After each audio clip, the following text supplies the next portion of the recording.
So, Joy, have you ever been to a Turkish prison? Do you like gladiator movies? The nice guys want to know. Need an education on how to grow your business? The nice guys are here to help. Learn about great customer service, networking, and how just being nice can help you prosper. Now, here are your hosts, Doug Sandler and Strickland Bonner. Hey, nice guy community. Welcome back. Welcome back. On the other side of the microphone, Mr. Doug Sandler. My name is Strickland Bonner. Together we are the nice guys on business. I like a little jingle. I felt kind of I was exhausted at the end of Tuesday's episode. Nice guy community. If you did not have a chance to listen to Tuesday, can you go back and Strick and I, well, probably me more so than Strick, get off on a rant of what minimum wage is and why it should be and why it shouldn't be, and I talk about care first and a whole bunch of stuff. It just got me. It was a very spirited conversation. Let's just put it that way. That's true. Very good. Very good. And yesterday we had Adam Toporek. So if you haven't heard that one, that was a great episode too about crack the customer code. And he has his company called Customers That Stick. But today is Thursday, so it is back to us shooting the shit again. Oh, I love it. I love a good day like that. So should we pick up the ball where we left off, or should we go on to something new? I think we should go on to something new. I'm really curious about how we're doing on Amazon, this being the holiday season and all. How are we doing on Amazon, Strick? Doug, I got to tell you, I think we had I haven't been tracking by week or anything, but we probably had the best week we have ever had. Our total revenue for the week, $8.07. Hold on. That's amazing. So we need to figure out what item we want to make, because I actually have 8 items that people bought. Oh, 8 items? For those of you who don't know, if you go to our show notes, there is a link in there for Amazon.com. Anytime you are shopping on Amazon, if you could use that link, we'd really appreciate it. It helps support the show. You don't pay anything extra, all right? Your shopping experience is exactly the same. We just get a little kickback from Amazon because you got there from us. So go to the show notes, click on the Amazon.com link, and then just put a bookmark in your browser. And then every time you shop Amazon, just click that link. And let me say this for the record. Today is Thursday, December 15th. That means there is only probably 9 shopping days left between now and Christmas. I would tell you that if you haven't ordered yet, today is the day. Just click on the link. Again, as Strickland said, it's the Amazon link that's right in the show notes. Make it nice and prominent, Strick. Hey, can you even put like a little like Christmas bow, or you can't do any artwork on the show notes, can you? I don't think so. I could try. Oh. I don't think you can. But anyway, we have 10 days. You don't want to hurry this and wait till the last couple of moments. And we want to make sure that before Christmas we can actually announce. Well, we should do a little contest. We should do a we don't really know. Somebody would have to call and claim. Because we don't know who made what purchase. Right. But I want to do some contest. We don't know what it's going to be yet, but we'll figure that out. And we probably will end up not materializing and have a contest materialize. But the idea behind it is really fun. You have 9 shopping days left between now and Christmas. Get on the Amazon link and do your shopping. If you do it with the nice guys, it'll make it even more fun, and we can read a whole bunch of fun products. Have we had anybody else buy any banana slicers? No more banana slicers yet, but we do have 8 products to choose from. I'm going to choose our Amazon item of the week. And by the way, once again, whatever you purchase, we see the item, but we do not know who purchased it. So you don't have to be uncomfortable about we know who you are, what you purchased. I'm going to make it this week. The purchase of the week, the Tibetan Book of Living and Dying. Oh, spiritual classic and international bestseller, 20th anniversary edition. Wow, we got a lot of spiritual people. Maybe we need to have more people on the show that are about health and wellness and meditation. And well, we were going to bring Laura Cannon on as a regular one. We just haven't had anybody on as regular lately.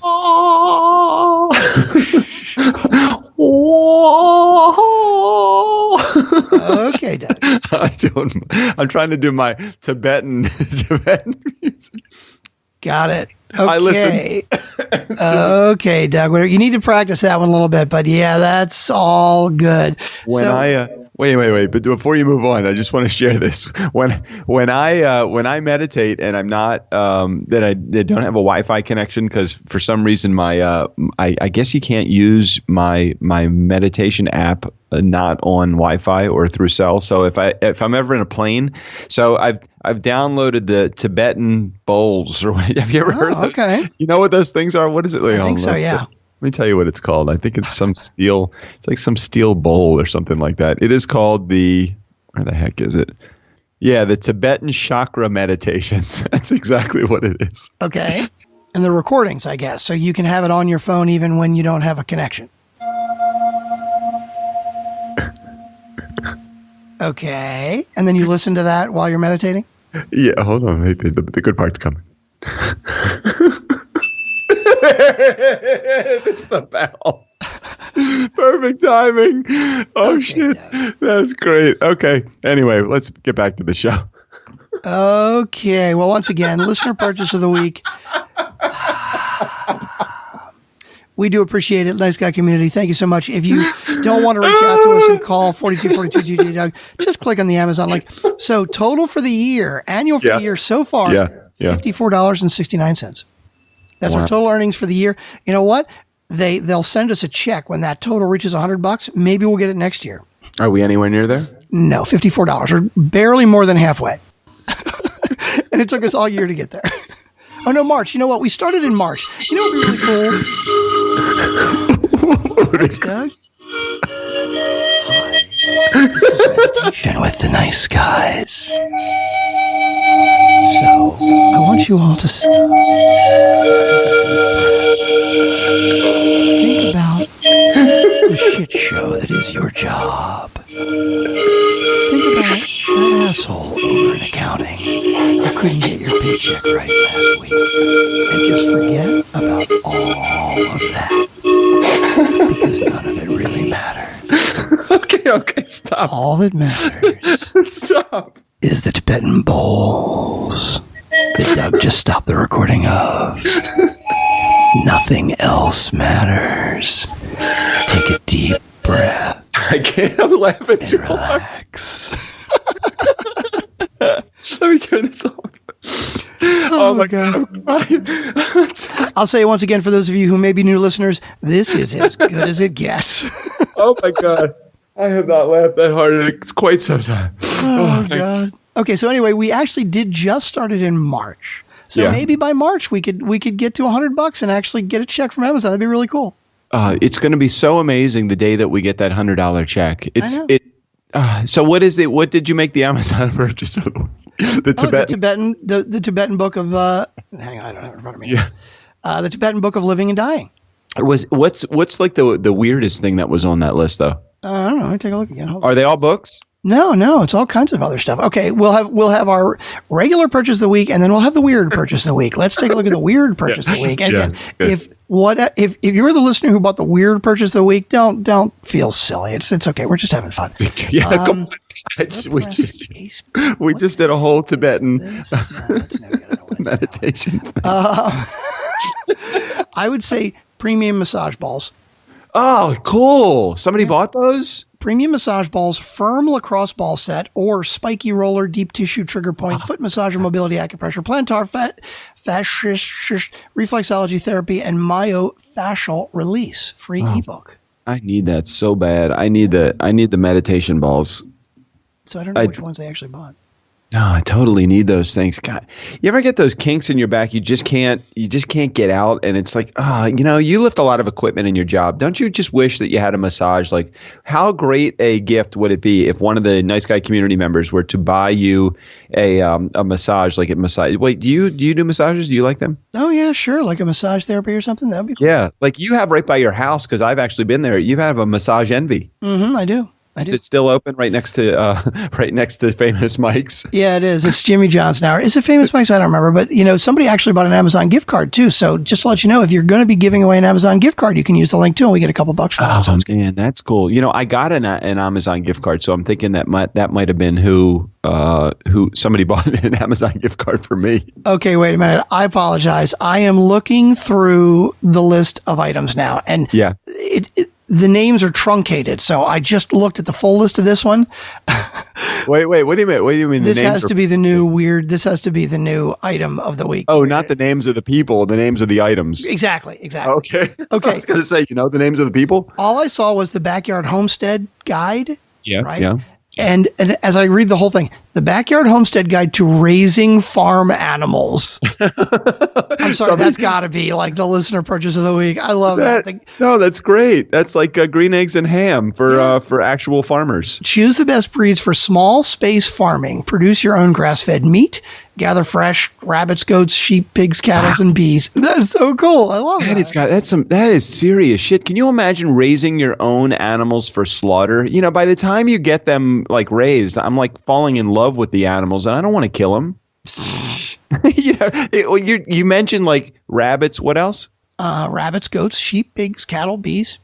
Yeah, like all of those things. I mean, you're not raising them to be pets. You're raising them so that you can eat, right? Yeah, but Doug, bacon is good.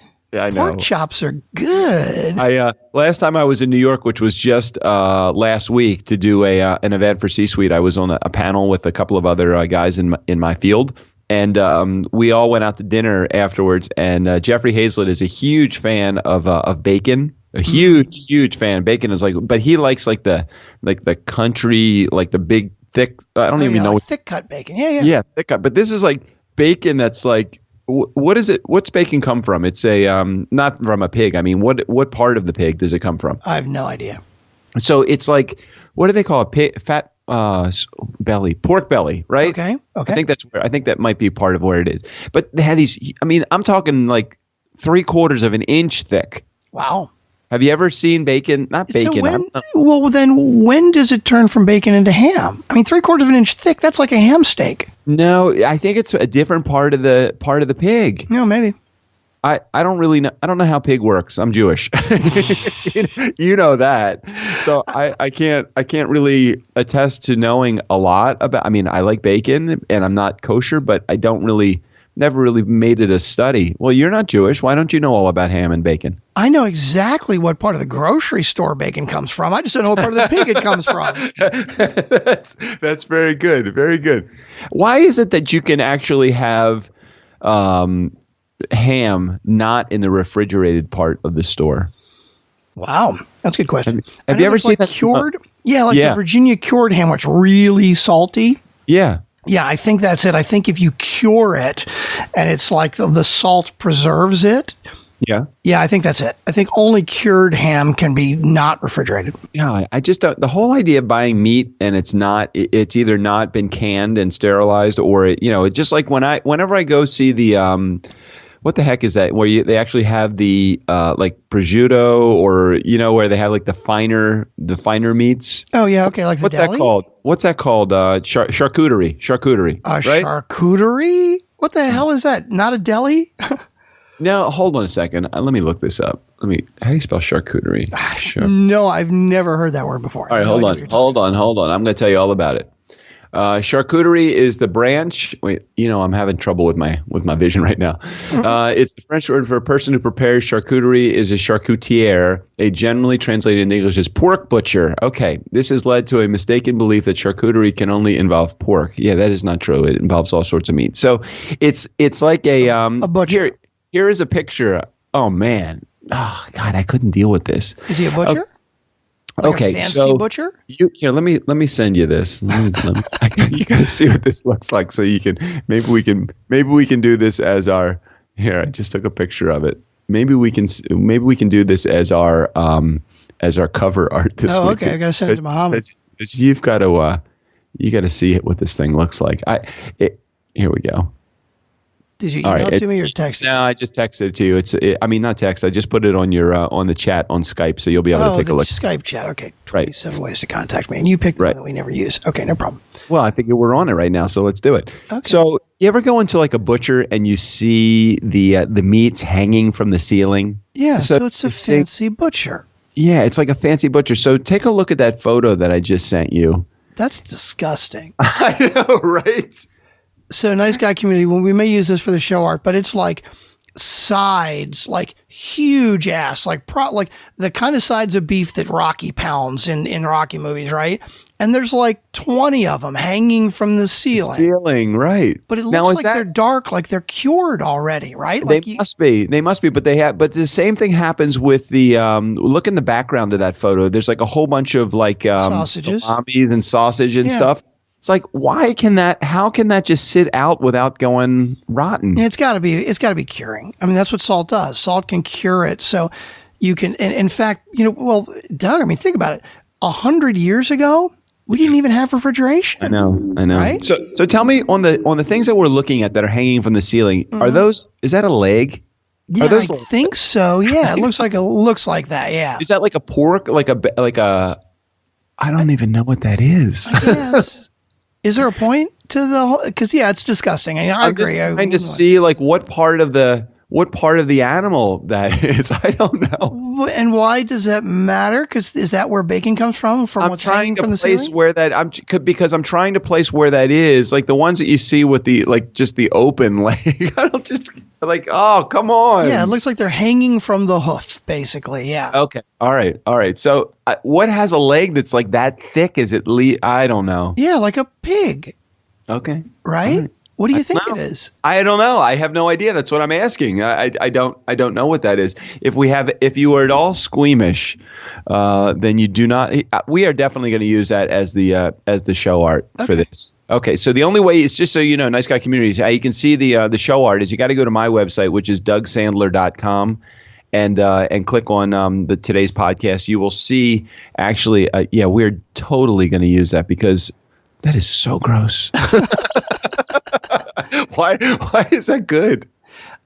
I don't know, but Doug, I understand your landlord replaced your toilets. Yeah. Speaking of gross, so in our house, which the house we rent our house, so the house that we're renting is probably about 20, 25 years old, and when we first moved in, you don't notice this because you don't go around maybe you're supposed to. I don't know. But you go around the houses. But when you're looking at your house and go through the house and like flush every toilet and make sure that the toilet stopper and all that stuff and everything works properly. I know that the toilet works, but do you actually know that it flushes? Never thought about it. No. Okay. So there are 4 toilets. We have a 4-bedroom, 3-story house, the single family house. It's not an apartment.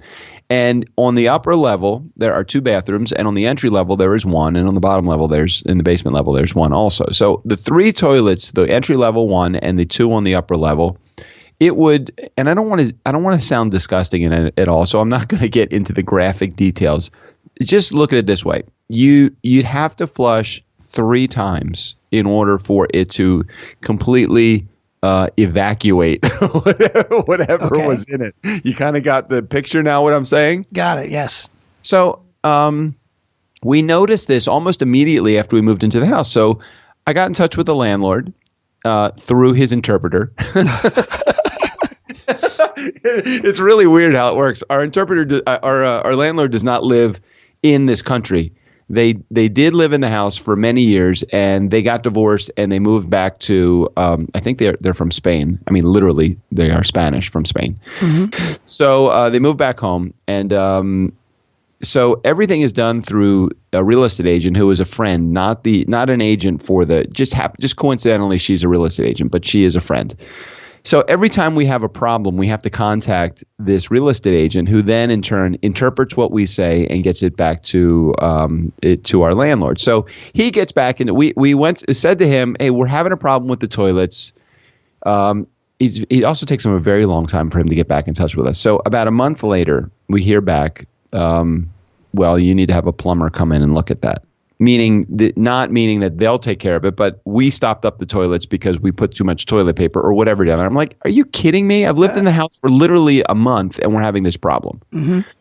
So I've been arguing back and forth with the landlord for the last 2 years about these toilets and that I don't think I should have to flush the toilet 3 times in order for the stuff to go down the toilet. Mm-hmm. So it now comes time for our lease to renew. So I said, I will renew the lease, but I'm not renewing the lease unless we have these several conditions met. And one of the conditions was I want the toilets replaced. Maybe they don't have to be replaced, but I want the toilets looked at. So the 3 that are problematic. I don't have just a problem with one toilet. And why do I have to go to a specific toilet if I want to use the bathroom? Shouldn't I be able to go to any toilet in my house? You should totally be able to go use any toilet in your house. Yes, absolutely. All right, sorry. I was distracted for a minute. I know you're looking at the pork pictures. It's disgusting. But anyway, please continue. So so finally in the negotiation process, he says, all right, we'll send a plumber out to the house. They sent a plumber out to the house. And of course the plumber says, yeah, these toilets, they need to be replaced. Right, they're fucking old. Right, now, they're old. Did you say you wanted to replace all of them or just the bad one? There are 3 bad toilets in the house. Oh, there are 3 that are bad. Okay, now I got it. Okay. Actually, all 4 of them are bad, but 3 of them are just not really bad. Really bad. So finally, the guy comes in to replace the toilets, and they replaced the toilets. It literally took them an hour to replace 3 toilets.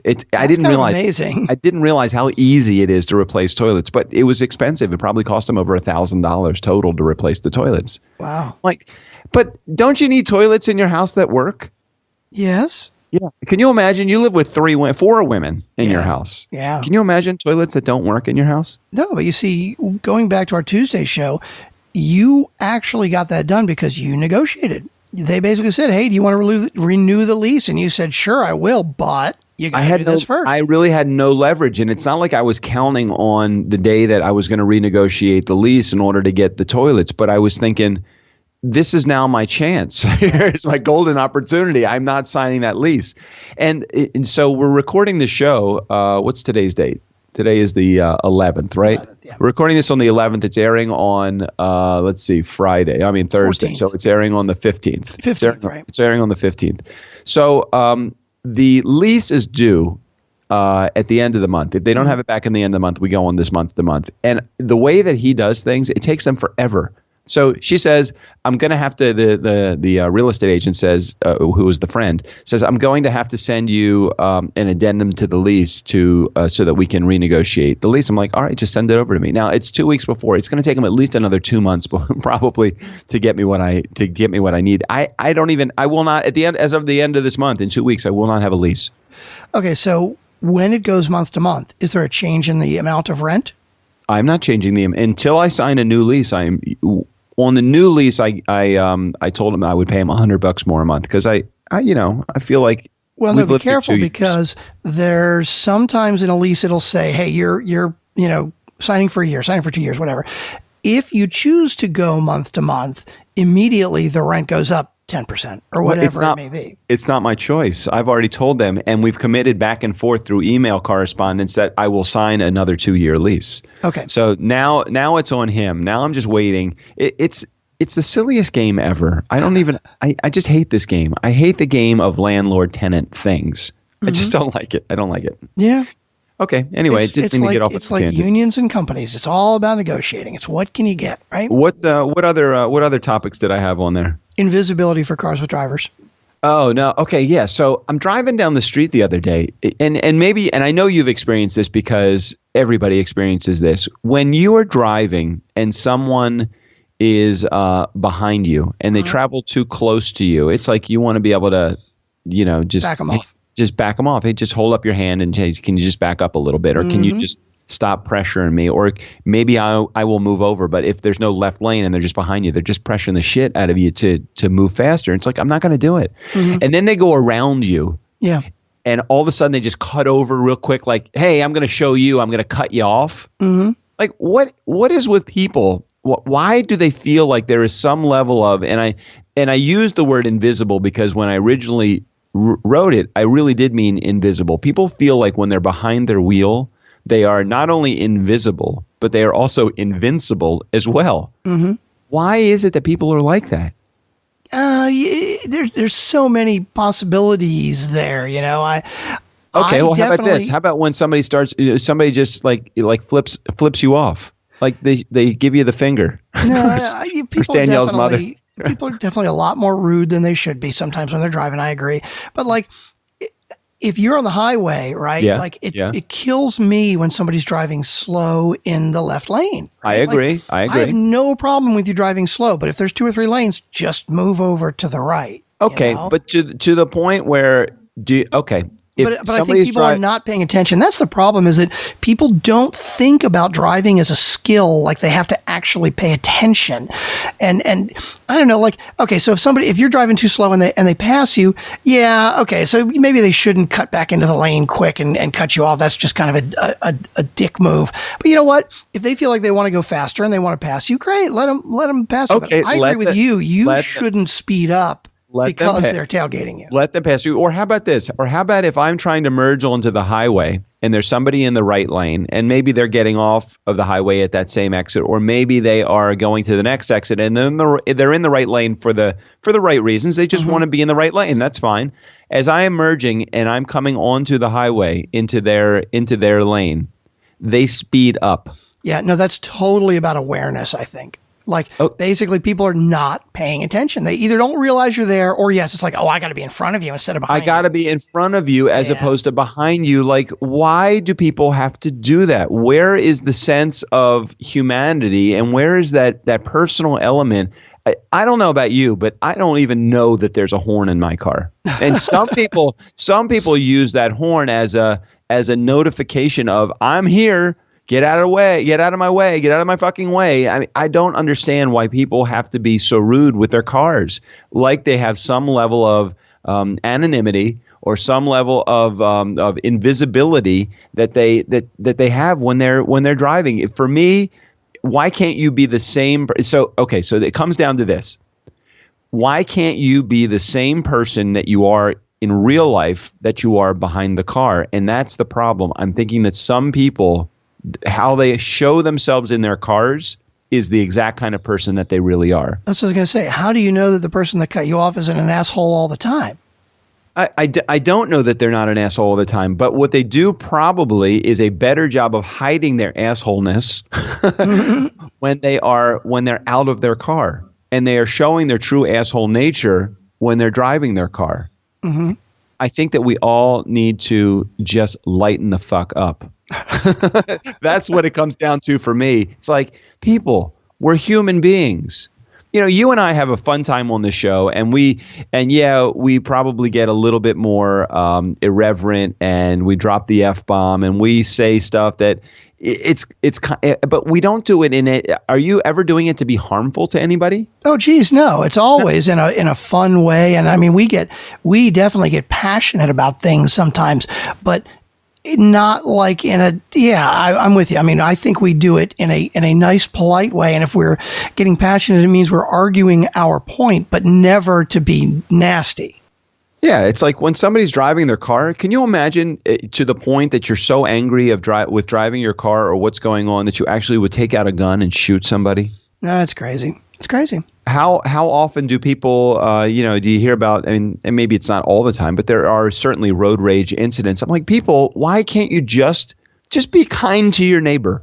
Why can't we all just get along? Why can't we all just get along? Exactly. So that's what I meant when I wrote the topic of car invisibility. Other than Uber, just about to try to do the whole driverless cars. Okay then. Will you get in one? Will you get in one? How long will it take you before you get in one? As soon as I have an opportunity, I'd love to try it out. Really? Oh, hell yeah, absolutely. You have no apprehensions about getting into a driverless car? Nope. And is it because you have less care about your life, or is it for some other reason? I have to believe that by the time we get to the point where they actually are on the road, that they're going to be relatively safe. And I feel much safer with a computer than with some guy that may have had a bad day or was pissed at his girlfriend, or and it misses a left turn or a light because of something emotional. I don't have to worry about that with the machine. They've had one or maybe two deaths from, I think it was just one death from a guy that was driving a Tesla and he was doing the auto drive. And we talked about this on an episode a couple months ago where the Elon Musk from Tesla in the press conference basically said, guys, we have tested this and we have found that we've got one death for every 120,000 miles that have been driven. Now, if you look at regular people, the average is one death per 70,000 miles driven. So yes, was there an accident? Yep. But it still shows that it's a hell of a lot safer than human beings behind the wheel. Huh. That is very interesting.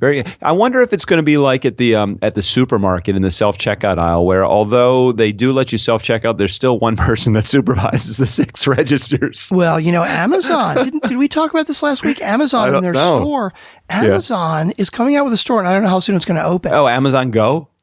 Well, I don't know, but this is going to be like a grocery store where you walk in and you pull stuff off the shelf and you leave with it. And how does that work? Somehow the store knows what you bought and just charges your card for it. Oh, I like this idea. Yeah. Yeah. I actually don't mind the process. I think that there's a certain level of social give and take. And, I kind of like going through the aisle. I will even sometimes get in the checkout line. I'll even get in the line that there's a person as opposed to going to the self-checkout. So there's some human interaction. Do you not enjoy going to the deli aisle and talking to the guy? I always like to see what his personality is of the day. No, you don't like that, apparently. I don't know. It's okay. Sometimes it depends who it is. I mean, when you're going to Wegmans and they got really nice cashiers, sure, why not? Well, I'm a fan. As you know from the field that I'm in, I'm a fan of human interaction. And True. For me, it's more than just about buying deli meat. It is the customer experience. I love it. I love when I go to the Giant. We have a Giant that's by us, a Nice Guy Community. If you don't know what that is, it is a grocery store. It's like Wegmans. It's like Piggly Wiggly. It's like any number of different things that you might have, but Kroger's, whatever you have. When I go to the deli counter at Giant, the lady that cuts the meat there, as opposed to the guy that cuts the cheese there. Okay, we're right back in junior high again. All right. The lady that cuts the meat at the deli counter, she always holds up the piece of meat that she's just cut. She says, "Is that the right is that the right thickness for you?" And I'll say, "Oh, that's perfect, thanks." And I compliment her. I'm like, "You always know how to cut it so perfectly well." And then she always says, "Would you like a taste?" And I'm like, "Sure, I'll have a taste of that." Who doesn't like a little taste of turkey or a little roast beef when they're in the deli counter? You're doing shopping. It's a hungry sport, Anyhow, I like. That's about as active as I get. What do you do for exercise, Doug? Shit, I go to the Giant deli counter. Oh God. Okay. Anyhow. All right, I got off on a tangent there. How we doing with time, Strick? We're at 32 minutes, and so we've got 2 topics that I think we should wait on. One of them is college really needed? And it's one that I'm a little passionate about, kind of. I think it may go long, so let's wait till next week for that. Yeah, I think I wrote that as a show note, thinking about with you in mind. Every time I come up with show topics, I try to think of things that are pretty topical. Obviously, it's a show topic. Pretty topical, pretty timely, and towards the end of the year, they might be important. Like the next one, 2017 goals, personal and professional, for both you and I, and we can discuss those that are in the Nice Guy community too, who have shared their goals with us. Because there's a lot of guys that are in the community, like Sean Carpenter, who is a good friend of ours now, as a result of participating in the Nice Guy community. He's got all sorts of 2017 goals, and he and I were just discussing our goals for 17. So I thought that the two of us, Strick, we should discuss what some of our goals are as well, and we'll do that on Tuesday's episode next week. I love it. So we're going to wrap up for today. Tomorrow, Ryan Phelan, which is all about Adestra, and that is all digital marketing and very interesting stuff. So take a listen in tomorrow. And hey, Doug, anything else you want to wrap up with? No. Nice Guy community, never underestimate the power of nice. Special thanks to Strick for being an amazing co-host and my first banana, not the second banana, my first banana on the show. And all right, so I think we're good. Steve O'Brien, go ahead and take us out of here. Nice Guy community, what do you think of the Nice Guys podcast? Is it A, interesting, informative, intelligent business information that's really helpful? B, a couple of guys who think they're funny but actually have an inflated perception of their own self-worth? C, same shit, different podcast? Or D, all of the above? Go with D.